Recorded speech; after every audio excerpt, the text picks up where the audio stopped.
Black History Month, so it's a whole month of blackness. We are absolutely thrilled to have you here today, and I'm just so happy to see the village coming out to support efforts like this. Is that I think what we need to do to control our own destiny is what we're doing right now.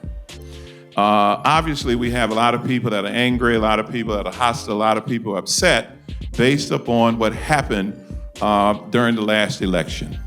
I say to all of those folks, don't throw in the towel. We only took a setback. We hit the line of scrimmage and somebody sacked us in the backfield.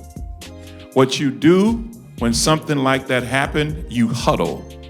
You come together just like what we're doing right now, and you call another play that you own yourself so that you get back up. We have, forever been saying it takes a village to accomplish this or that, but it takes a village to empower the village. It means all of us coming together to figure out what it is that we need to do. Our whole goal is to restore prosperity, peace, and power. Which brings me back to this roadmap, emergency funds. How much should we be saving? How much should we be keeping? For us to have wealth to pass on, not only do we need to invest, as we've been talking about, but we've got to save too. I do want to touch on the emergency fund piece, but first you got to look at where you are. We got to get out of debt first, if folks have debt, right? So folks who have a lot of negative net worth, focus on building and getting out of the debt, especially the high interest debt, like credit cards first.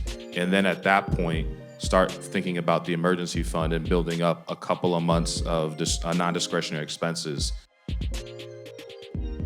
The 3 pillars to estate planning, as far as documents goes. There are other things, we've talked about trusts and the rest, but I'm gonna take them in order of importance from my vantage point. Powers of attorney allow us to be able to ensure that we can plan for life during life. Establishing the business, our mantra was putting service first. So the employees understood that customer service, that's your job. You are a customer service agent. You are there to service the customer. Not every customer is always right, but so it was just a matter of just saying to ourselves, we want to make sure that this business is considered a premier laundry experience. And that's what our focus is, and it all comes back down to putting service first. That is just too important in that industry to try to go too fast.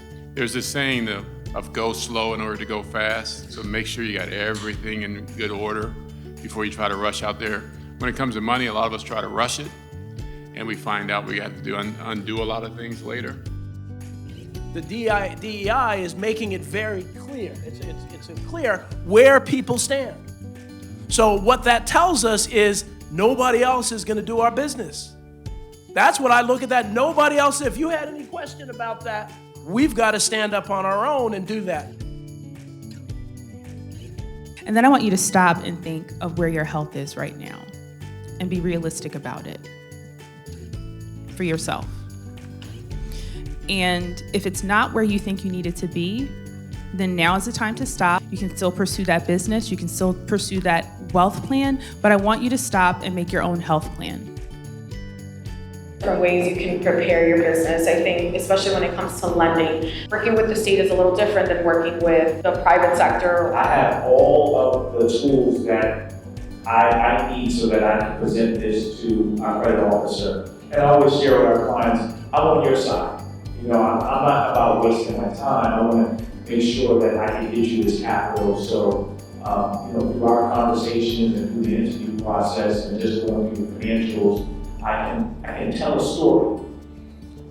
It's important to research which one of those products or which combination of those products actually work for your business, okay? And the difference is lines of credit for short-term working capital purposes, for things that turn over very quickly, for things that are sold very quickly, things that are converted to cash very quickly.